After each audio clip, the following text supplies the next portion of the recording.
Nós vamos falar um pouquinho, então, para linkar os conceitos, né? Então, nós vamos falar o que é governança corporativa, como funciona, sustentabilidade empresarial e aí o ESG dentro da governança, né? Dentro principalmente de conselho de administração ou conselho consultivo. A gente está focando mais no conselho de administração porque facilita o raciocínio. Então, nós vamos focar nesses três grandes itens, né? O terceiro é mais na prática que nós vamos focar, como que ele pode ser implementado.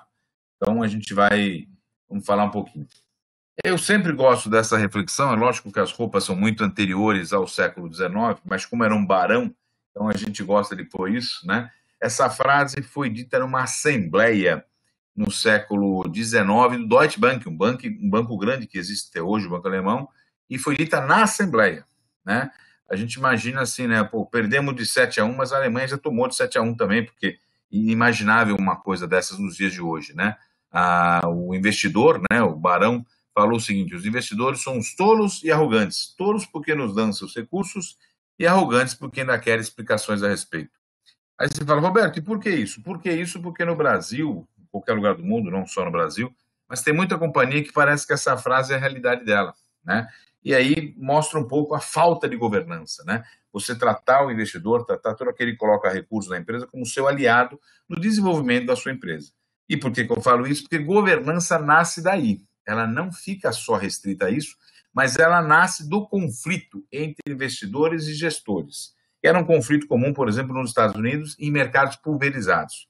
No Brasil, esse conflito se dá maior entre acionistas controladores e acionistas minoritários, né? Não estou dizendo que todas as empresas têm esse conflito, não é isso, mas é a origem do conflito, né? Num capital pulverizado, ninguém tomava conta, né? Ninguém se achava dono, porque todo mundo tinha um percentual pequeno da empresa. Então, os executivos tomavam atitudes como donos, às vezes até ganhando, se contar o bozo da remuneração do executivo, maior do que a remuneração dos acionistas, né? Enquanto que no Brasil nós tivemos uma grande questão que foi o controlador, tinha acionistas minoritários lá, e o controlador fazia o que bem entendia. O controlador tinha uma outra empresa que prestava serviço, enquanto uma empresa no mercado cobrava 100, essa empresa do controlador cobrava 300, né? Entre aspas, retirando valores que seriam os minoritários, né? Eu estou dando exemplos simples, corriqueiros, que ocorreram no mercado para mostrar a diferença que existia entre mercados, entre aspas, ditos maduros, como é nos Estados Unidos, e o nosso mercado. Ambos crise de governança, né? Ou acionistas como um todo e executivos, ou acionistas, controladores e minoritários, né? Os chamados minoritários, né? Eu digo isso porque, às vezes, a gente tinha 2/3 de ações preferenciais no passado e 1/3 de ordinária.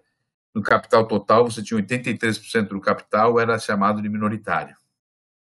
Aqui vem uma questão para a empresa existir ao longo do tempo, né? Para a empresa existir ao longo do tempo, ela tem que passar a sua gestão, né? A sua forma de gerenciar, visando ser socialmente responsável com os diversos agentes para existir ao longo do tempo, né? Então, ter a governança corporativa. É lógico que adaptada à realidade de cada organização, né? A base é a governança, porque eu estou falando de estratégia e gestão. Se eu tiver uma estratégia de gestão com foco em existir ao longo do tempo, eu tenho que levar as tendências em consideração, né? Vamos imaginar que a Saint-Gobain, que fez os vidros do Palácio de Versalhes, que de repente teve trabalho escravo, ela decidiu continuar daquele jeito. Então, essa é a questão, né? Inclusive, no meu livro, tem um capítulo que é o dilema do biscoito. Vende mais porque é fresquinho porque vende mais. Quem é mais jovem não deve lembrar disso, né? Mas tem até um slide que mostra essa questão, porque ou você tem governança porque é sustentável, ou é sustentável porque tem governança. Mostra que os conceitos têm que trabalhar juntos, né? Pode ser só um, só outra, mas isso não faz com que a empresa cresça e se desenvolva. E eu trato justamente sobre essa questão, que tem muito vínculo com o que a gente fala de ESG, que vincula a questão socioambiental, econômica, com a questão da governança. A OCDE, que congrega as 34 nações mais desenvolvidas do mundo, né? Ela fala que governança é um processo importante de transformação das nações. Ela fala isso. E ela fala que as nações deveriam ter governança, mas como é difícil incorporar essa cultura nos governos, das nações. Então, inicialmente, vamos fazer os modelos. Aonde? No meio empresarial, nas organizações da sociedade civil, para quando todas essas estiverem, automaticamente, naturalmente, vai ter uma pressão para que os governos nacionais, sejam eles de qualquer esfera, municipal, estadual, federal, pratiquem a boa governança, né? Aí eu falei, como é que deve começar isso no governo? Simples, né? Nas estatais, né? Milhares de prefeituras têm suas empresas, né? Implantar, ser aprovado na Câmara dos Vereadores, com pressão popular, uma política de governança sobre quem são os conselheiros indicados para essas empresas, né? Diminuir o critério político, eu digo diminuir porque zerar é meio difícil, né? Mas diminuir o critério político, aumentar o critério técnico, né? Então, que já está ocorrendo, a lei das estatais já foi um avanço enorme do ponto de vista de governança, né? Contribui bastante a isso. E até chegar na própria estrutura do governo em si, das secretarias, etc. Né? Então é isso que a OCDE defende, e ela fala, tem que ir para as empresas. Então ela fala conselho de administração, diretores executivos, e aí a OCDE fala outros interessados. É muito interessante, porque tem muita gente que defende que governança é só para acionista, que é o tal do shareholder engagement, né? Engajamento de acionista. Mas cada vez mais cresce o volume de pessoas que defende o stakeholder engagement, o engajamento dos públicos estratégicos da organização, né? E aqui a OCDE fala disso, que não é só os acionistas, mas também outros interessados na organização, que aí são agentes da sociedade, né?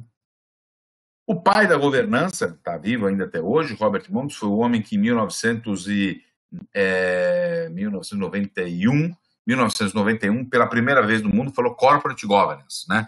Nasceu essa ideia, nasceu esse conceito, né?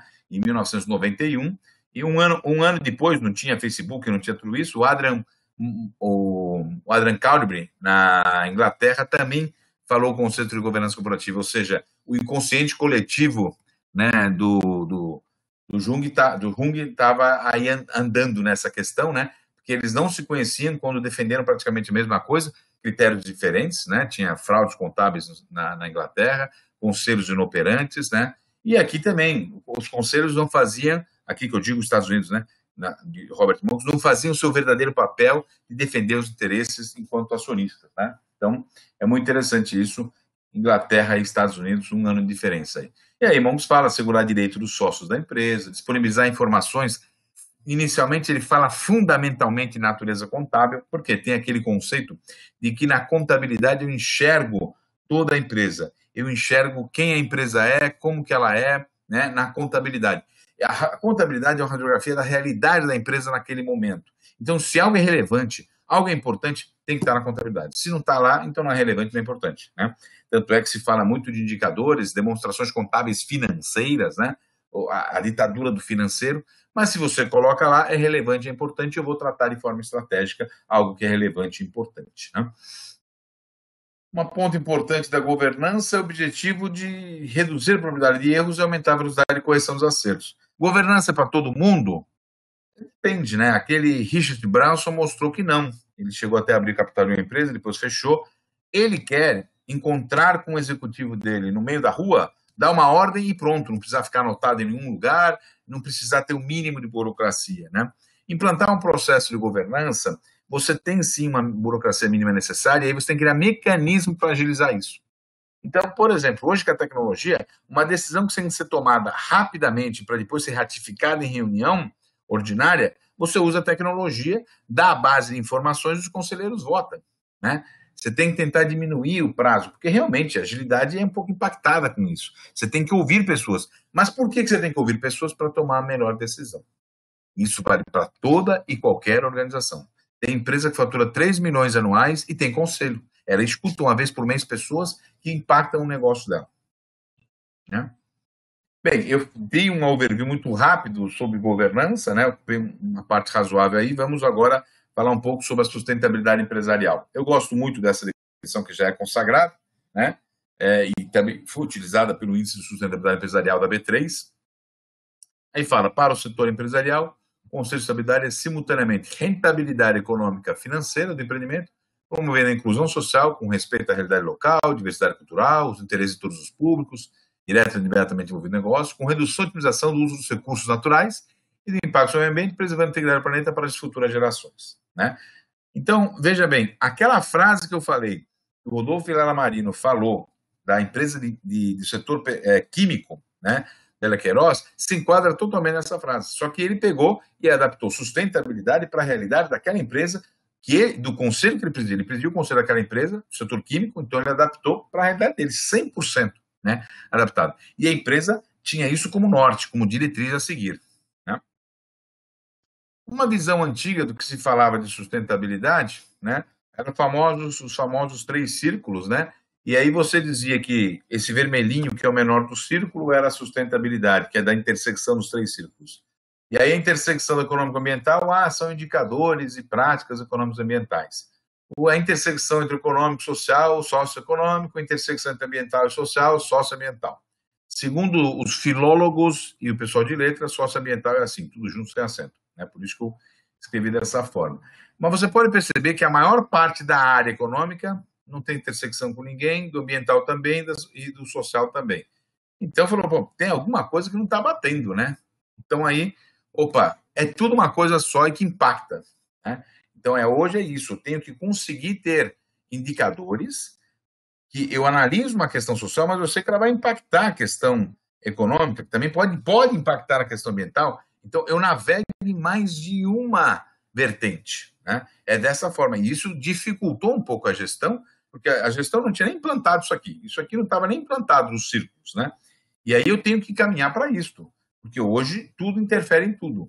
Então, eu não posso colocar só a métrica financeira, porque eu não enxergo tudo. Eu tenho que colocar métricas econômicas, e vai além do financeiro, sociais, ambientais. Eu tenho que colocar métricas de relacionamento com a comunidade, que vem a vir com a questão social. Então, amplia-se a questão para eu ter uma boa performance no mercado. Eu tenho hoje risco de imagem, risco reputacional. Não é só um risco de crédito, risco de mercado, né? Risco cambial. Eu ampliei o horizonte de risco que antes era focado muito na questão financeira. Né?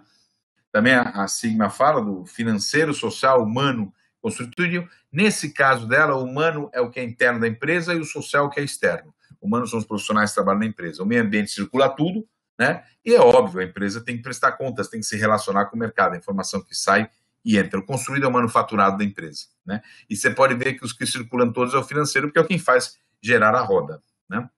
Esse é o que aí vem onde nós queríamos entrar, né? Que é a questão do econômico, Environment Social Governance, né? É a sigla consagrada. Então. Oi? Tem uma pergunta aqui para você.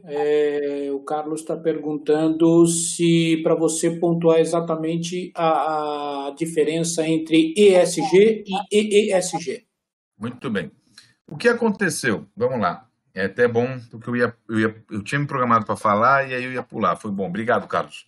É o seguinte, nós tínhamos, não sei o ano exatamente, foi escrito o livro Canibais, Garfo e Faca, do John Elkann, que colocava triple bottom line. Então, não é só bottom line, não é só financeiro. Eu tenho que ter um resultado, eu tenho que ter um resultado social, ambiental e econômico. Então, ele fazia esse tripé dos 3. Depois, mais recentemente, veio o ESG, que é meio ambiente, environment, social e governança. Olha só, no triple bottom line eu não tenho governança, no ESG eu não tenho econômico financeiro. Né? Então, eu tratava que eu tinha que ter uma governança socioambiental no ESG. Né? E no triple bottom line eu tenho que trabalhar para os resultados, a sustentabilidade para os resultados sociais, ambientais e econômicos. Então, aqui eu não tenho governança. Em 2013 eu estava escrevendo artigos sobre a falta que tinha num e no outro. Vânia Bueno também estava refletindo sobre isso. E Sônia Favaretto também estava com essa reflexão dentro da Bolsa. Na época, eu acho que era Bovespa ainda, eu não sei se já era BMF Bovespa. Né? Eu sei que não era B3, em 2013. Né? E nós 3 éramos de uma subcomissão da Comissão de Sustentabilidade do BGC. E nós, fazendo uma reunião, veio isso à tona, porque os 3 estavam pensando sobre isso veio à tona nessa reunião, essa reunião foi na Bolsa, inclusive. E como isso veio à tona, numa reunião dos 3 pensando como uma subcomissão, o que nós achamos eticamente correto? Levar isso ao coordenador da comissão, que era o Aron, na época. Zimmermann, né? Era o Aron. O Aron falou, não, isso aí é de vocês tocam. Né? E aí falei, tá bom. Só que nós acho que achamos que aquele momento era ainda um momento muito incipiente, não era um momento maduro de se tratar isso. Aí, mais recentemente, muito sabiamente, a Sônia começou a escrever sobre isso, começou a trazer isso. Eu agradeço muitíssimo a Sônia, foi ótimo ela ter resgatado isso e ela ter trazido essa questão, foi fundamental, né? Porque estava na gaveta, né? Então, ela veio. Qual é a grande diferença? Eu mantenho a questão ambiental, social, né, e governança, só que eu não falo mais que é a governança apenas da questão socioambiental da organização. Eu foco a governança como um todo. A governança já tradicional, a socioambiental e também aquela que foca os resultados financeiros, da área de relações com investidores, mas também em relação com a comunidade. Então, eu tenho que ter uma governança plena da empresa para tudo que ocorre, e não segregada só para a questão socioambiental. Essa é a grande diferença do ESG. Ele traz a governança geral, como está no desenho, né? A governança, ela contempla tudo que está na organização, né? Quando eu falo da questão econômica e financeira, da questão ambiental e da questão social, seja interna ou externa, né, eu estou abordando tudo que está dentro da organização. Os meios de produção estão nesse processo, né, relacionamentos estão nesse processo, contratos, fornecedores, clientes estão dentro desse processo, né? Então, tem algumas pessoas que falaram assim, pô, mas isso aqui foi inventado no Brasil. O avião também foi inventado no Brasil, né, e funciona muito bem, né? Então, nós temos N coisas que foram inventadas, criadas no Brasil e que funcionam bem, né?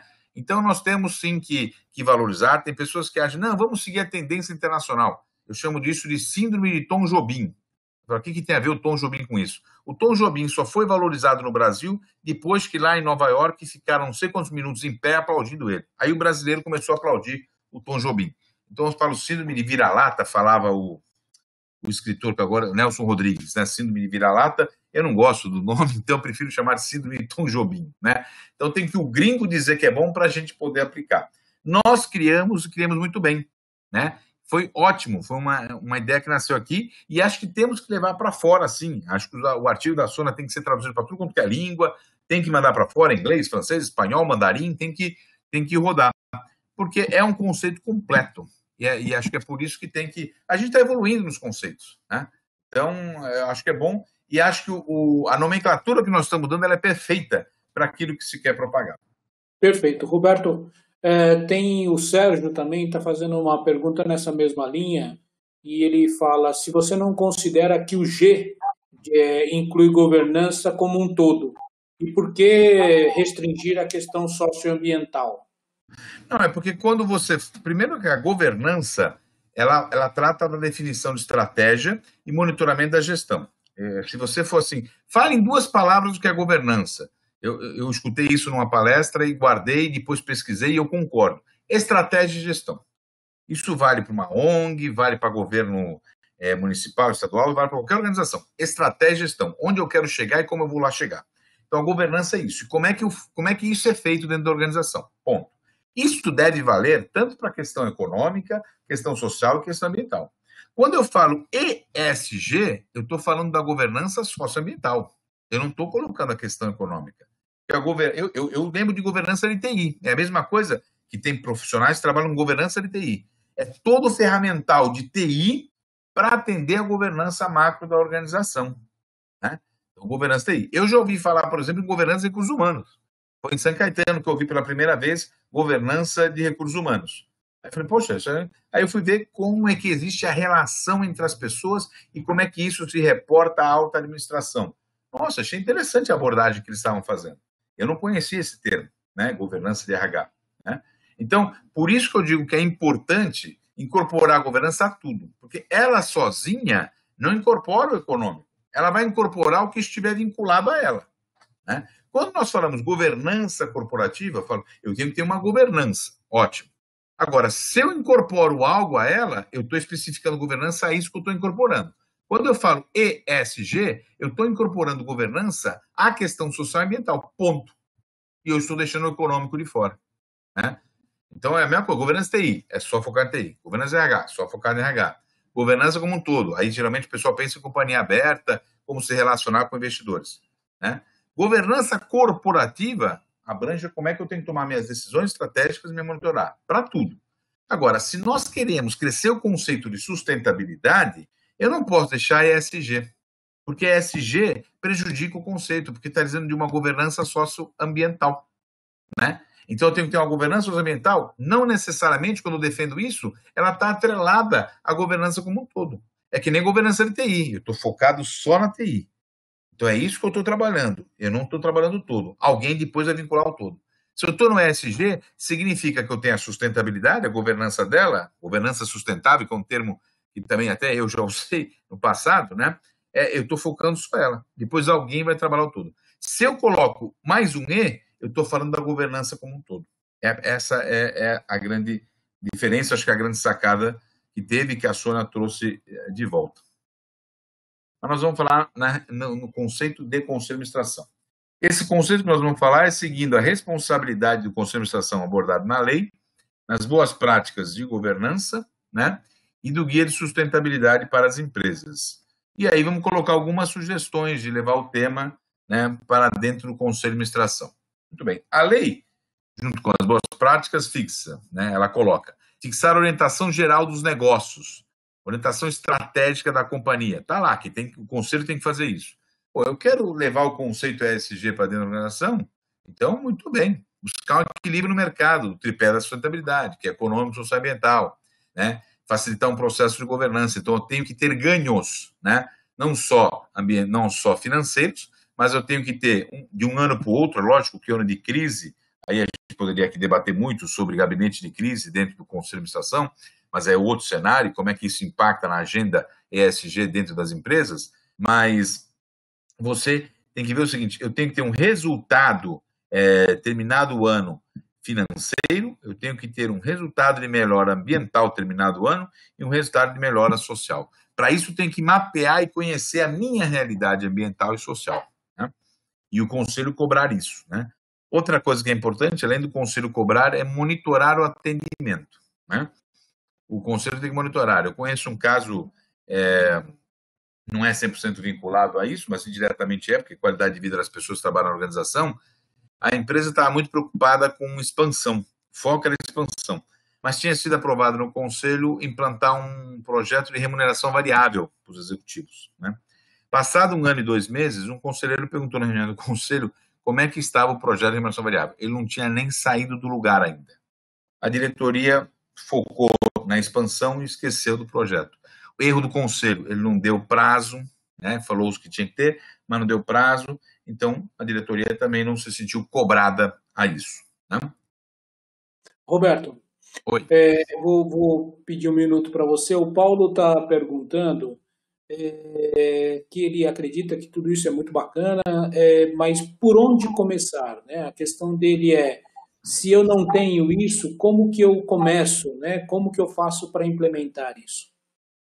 Bem, a primeira coisa que você tem que fazer é analisar que empresa que você está, do setor que é a sua empresa, levantar as práticas que você tem, que você impacta a vida das pessoas, né, social, e a questão ambiental. Eu sou serviço, impacto pouco. Cuidado, se você é empresa de serviço de aluguel de veículo, você polui, né? Não é o cara que aluga o carro que polui, é a sua empresa que polui, né? Então, fazer uma análise, né, gastar um pouquinho de tempo lendo, para conhecer tudo que tem no mercado hoje tratando desse assunto, né?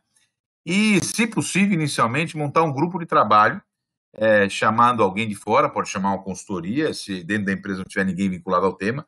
É importante que tenha alguém vinculado ao tema para trazer esse tema para dentro, se ninguém na empresa tem, para terminar esse mapeamento com um plano de ação, né?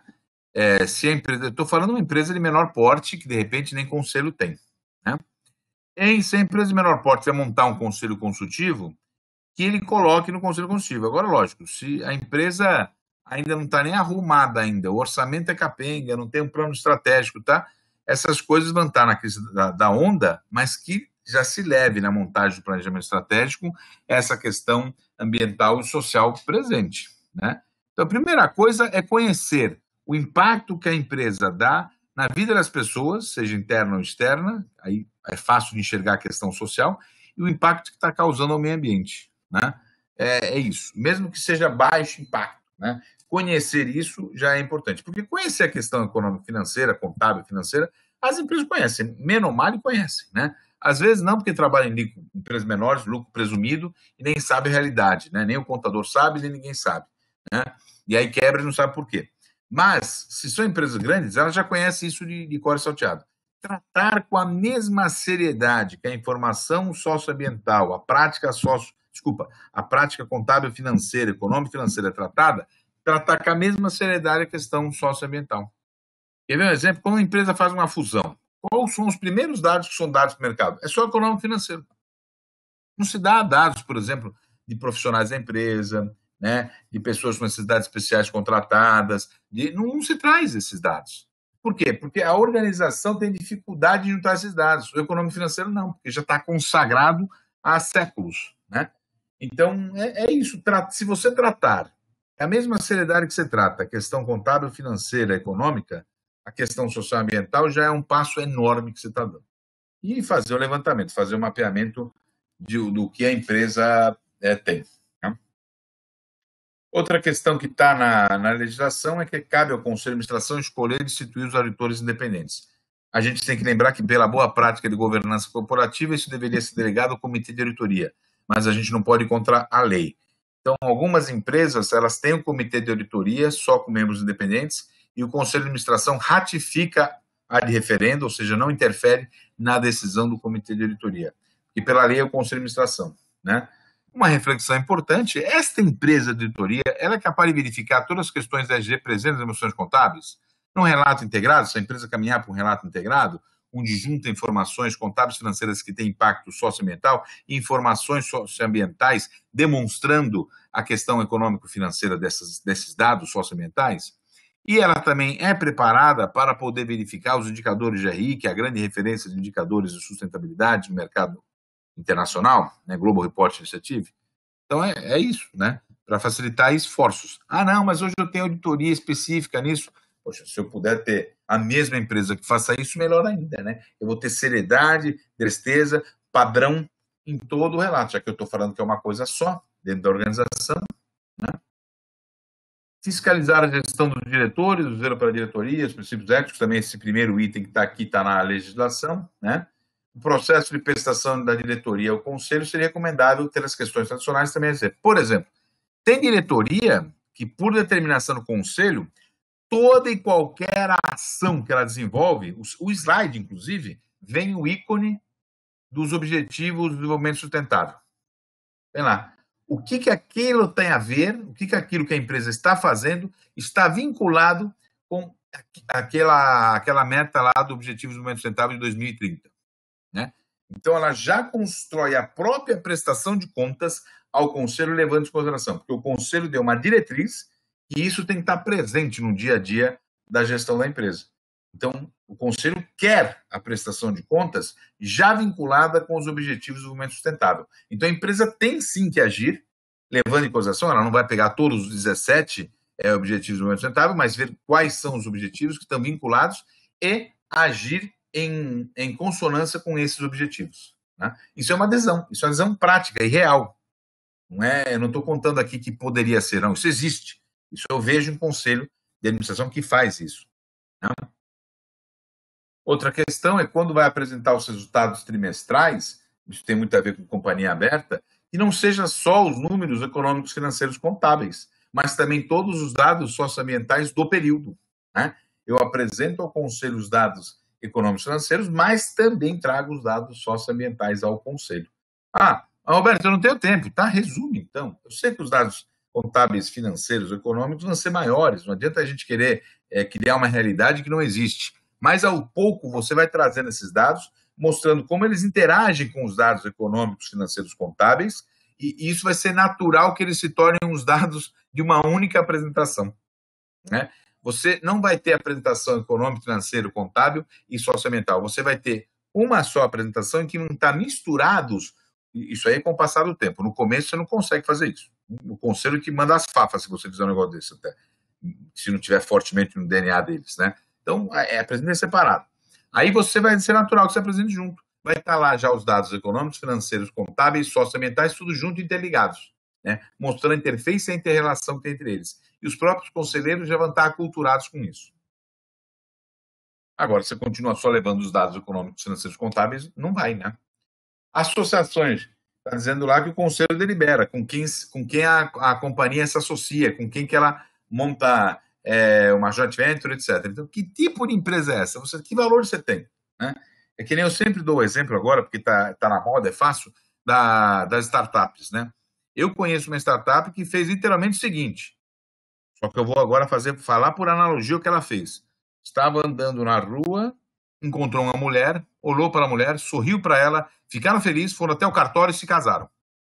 Foi isso que ele fez. Por quê? O cara ofereceu 5 milhões, ele nunca tinha visto o cara na vida, nem mais gordo, nem mais magro, e pumba, o cara virou sócio. Como é que pode fazer um negócio desse?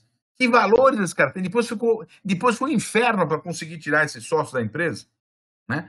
Deus nos acuda para conseguir tirar o sócio. Entendeu? E aí ele conseguiu. Aí o outro que veio, não. O outro que veio já conhece, a família já tinha vínculo, já sabe histórico. Vai ter problemas? Também vai ter, que nem todo casamento. Não é 100% perfeito. Mas aí já teve namoro, noivado e casamento. Né?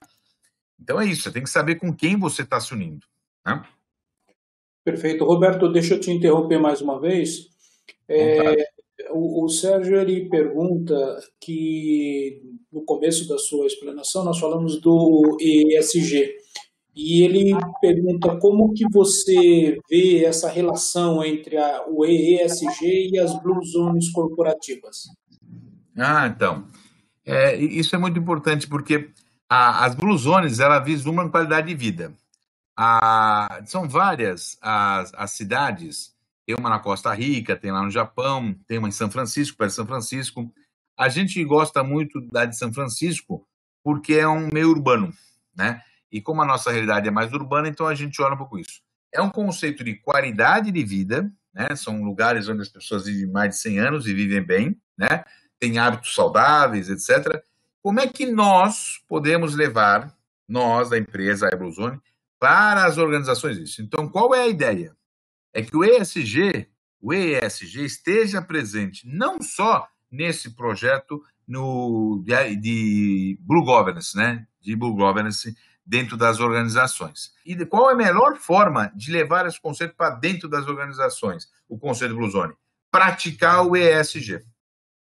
Nós acreditamos que se a empresa praticar o ESG, ela vai trilhar um caminho para ser uma Blue Zone corporativa. Que organização financeira que a empresa vai adotar? Eu lembro de uma siderúrgica que ela ganhou pontos enormes, inclusive fundos de investimentos vinculados com a questão sustentável, né? O termo que se usava na época, né? Eles procuraram a empresa e compraram ações da empresa, porque a empresa conseguiu se relacionar com instituições do Japão e da Alemanha que eram muito criteriosas em questões socioambientais. O fato dessas organizações financeiras do Japão e da Alemanha terem feito um relacionamento financeiro com essa siderúrgica chamou a atenção, é lógico que a empresa fez questão de divulgar para Deus e o mundo isso, chamou a atenção desses fundos que compraram ações da empresa. Porque esses fundos sabiam que se o banco tinha se vinculado, é porque a prática realmente era. Era um selo de garantia, né? Era como se fosse um certificado de que ela tinha boas práticas. Né? Então, que tipo de organizações financeiras eu quero me relacionar? Remuneração. Aí vem a questão, eu tenho que pôr metas, né, gente? Não adianta eu falar que sustentabilidade. Não, a gente trabalha a questão socioambiental junto com a questão econômica financeira, junto com a governança, o grande guarda-chuva que coordena tudo isso, ou seja, eu estou no ESG. Muito bem. E aí, e os seus executivos, as metas são só financeiras? Então não tem sentido. Né? Então eu tenho que fazer um estudo, um detalhamento, um trabalho, dá trabalho. Os executivos têm resistência a isso. Eles estão acostumados a metas fortemente vinculadas à produção e à questão financeira, né? E aí você vem com mais uma métrica para eles. Mas isso é um processo que, com o tempo, vai sendo incorporado e admitido. E aí sim a empresa anda, né? Porque a cenourinha lá na frente, né? Tem a remuneração variável, está vinculado com boas práticas em todas as vertentes dentro da organização. Eu passei um pouquinho do tempo, estamos com 52 minutos que eu estou falando aqui. Essa é uma frase que eu gosto muito, principalmente pelo momento que o mundo está passando. Né? É lógico que eu gosto dele, até porque é espanhol também, e pela visão de mundo que ele tinha, né? Frederico Garcia Lorca.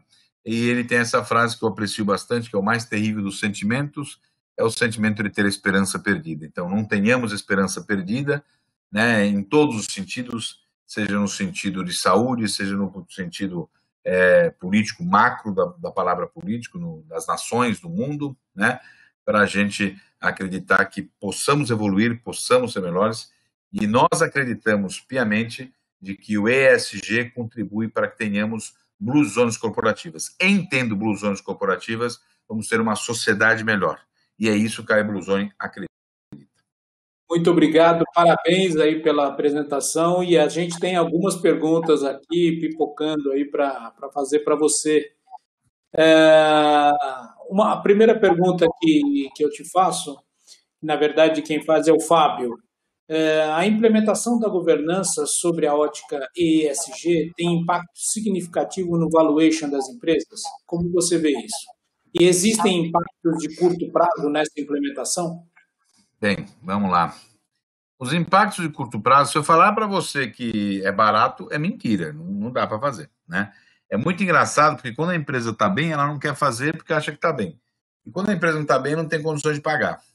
É um dilema interessante.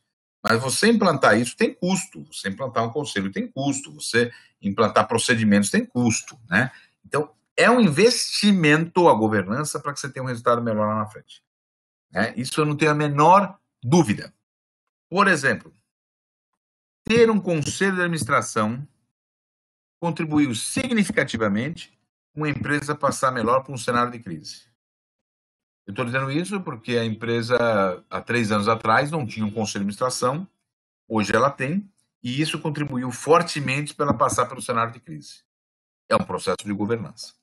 Em relação ao valuation, o mais famoso estudo que tem de governança, que eu pelo menos conheço, de precificação, é da McKinsey, que é a maior consultoria de estratégia do mundo, e que ela diz o seguinte: você analisando empresas dos mesmos setores com indicadores próximos, aquela que tem práticas de governança tem 23% de valor superior àquela que não tem. Um estudo que foi feito no Brasil com lojas Renner e Riachuelo, há muitos anos atrás, lojas Renner, novo mercado da Bolsa, capital pulverizado, um volume enorme de informação para todos, lojas Riachuelo, Guararapes, apesar de estar em Bolsa, mais fechada, as informações que disponibilizadas eram informações que a lei obrigava, ponto, né?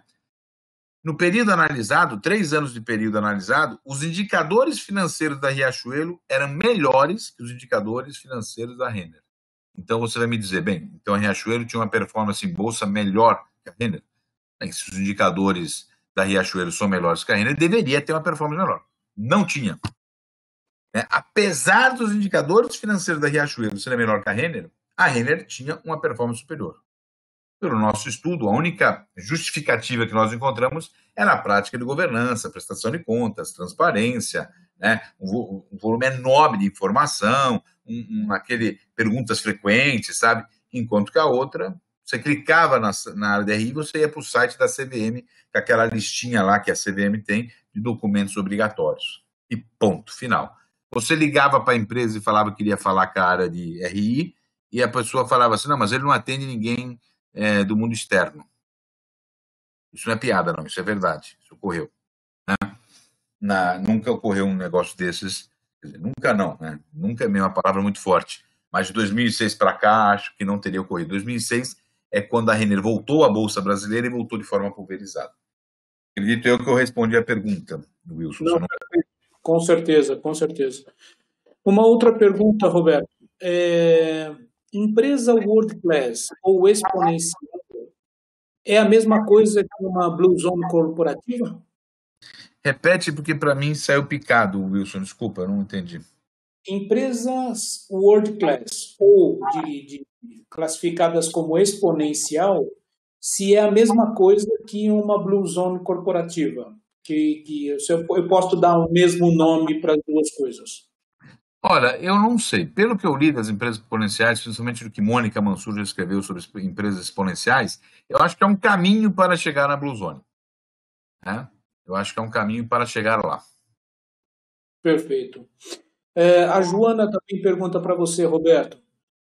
Quanto tempo demoraria para colocar essas práticas no dia a dia das empresas, entendendo que a empresa não tem absolutamente nada nesse sentido?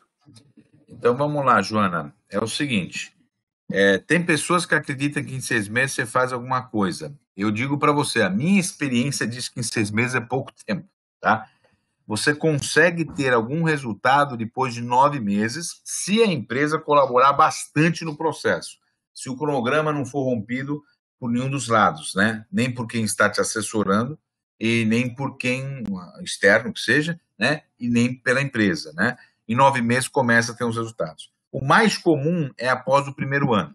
O mais comum é, vamos fazer um levantamento de tudo. A empresa não tem políticas, tem que refazer o estatuto, não tem conselho. Então, temos que começar do zero, né? Não tem política de sucessão para os executivos chaves, né? Então, vamos começar do zero, né?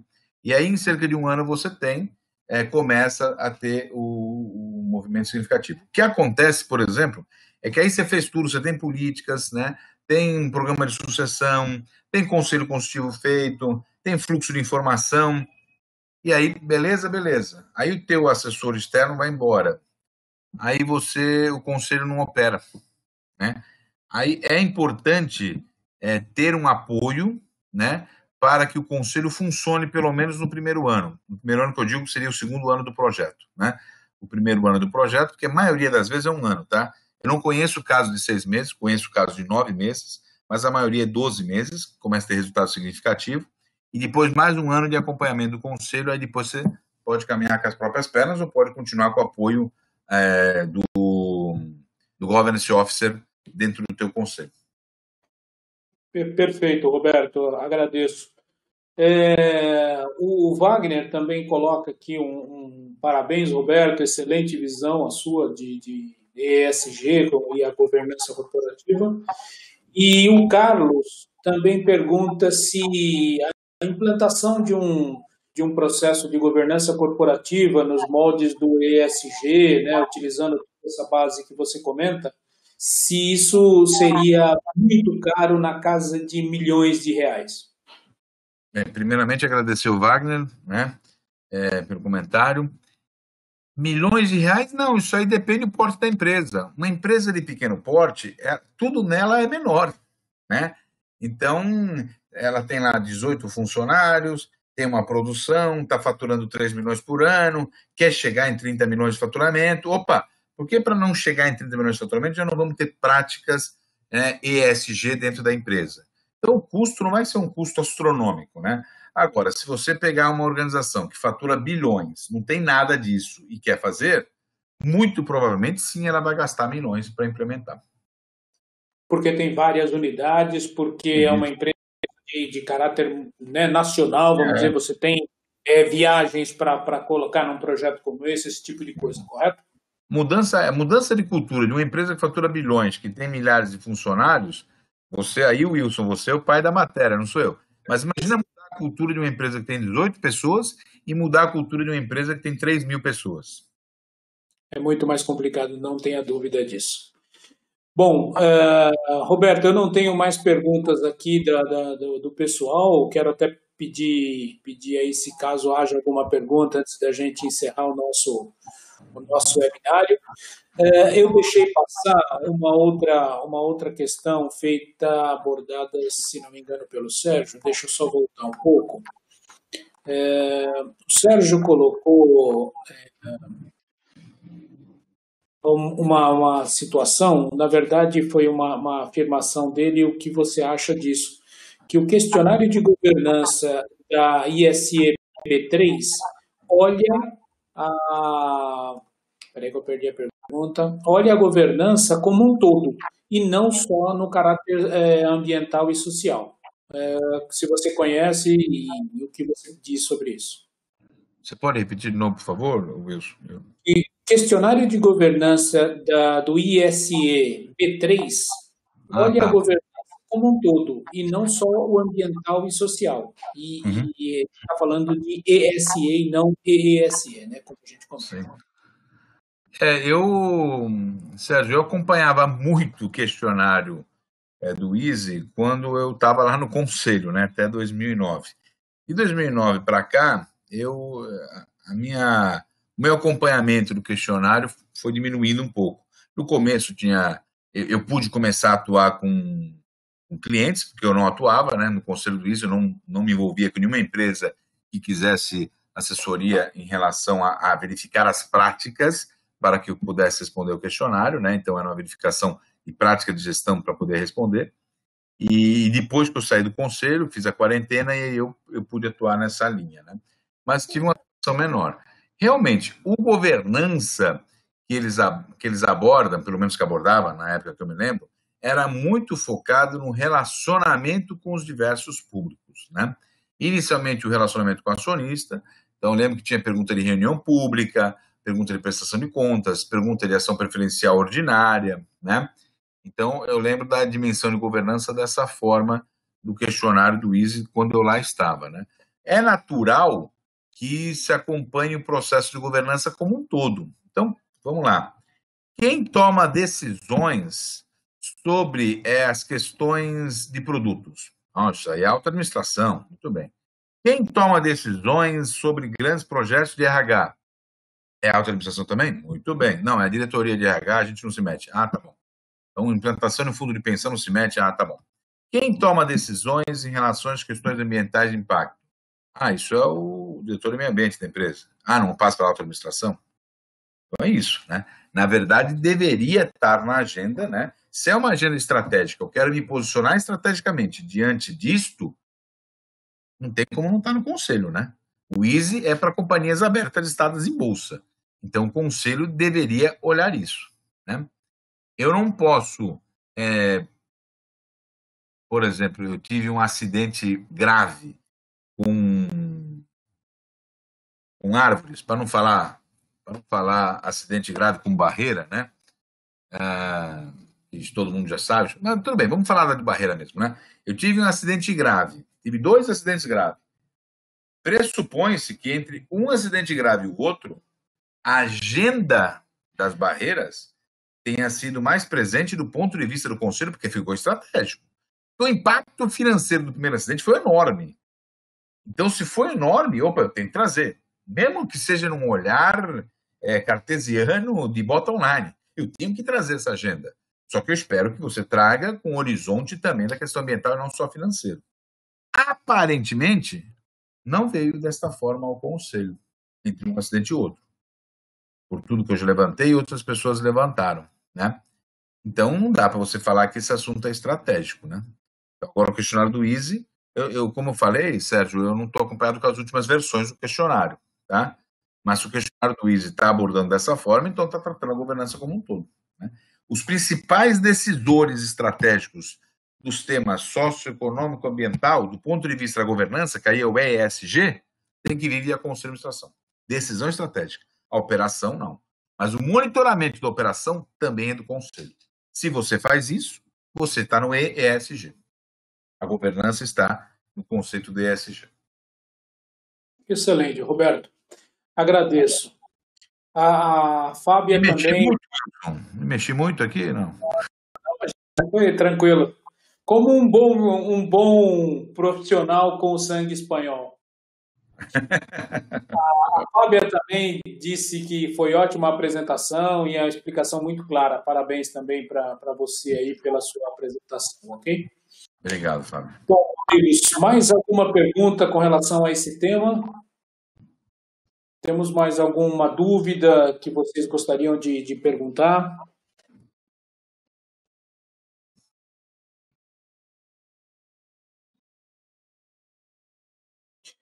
Bom, Roberto, enquanto eles pensam aqui, se há mais alguma dúvida, eu queria que você falasse aí suas últimas palavras aí para o pessoal, o que você deixa para eles como uma reflexão aí desse nosso bate-papo.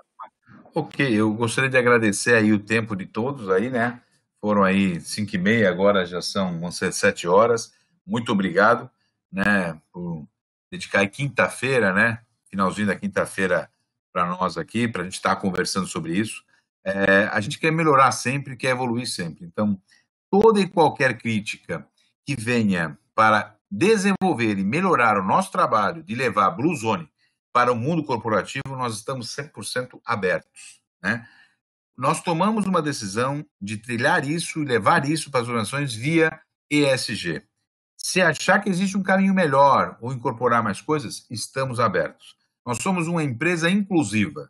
Então, todos são parceiros nossos, atuantes nossos, e a crítica na Bluezone ela é muito bem-vinda, né? Porque nós queremos fazer o melhor para as organizações, para que elas sejam Bluezones corporativas e tragam qualidade de vida para os seus donos, os profissionais que trabalham nela, para as pessoas que são impactadas direta e indiretamente, e que nesse processo todo o meio ambiente seja beneficiado.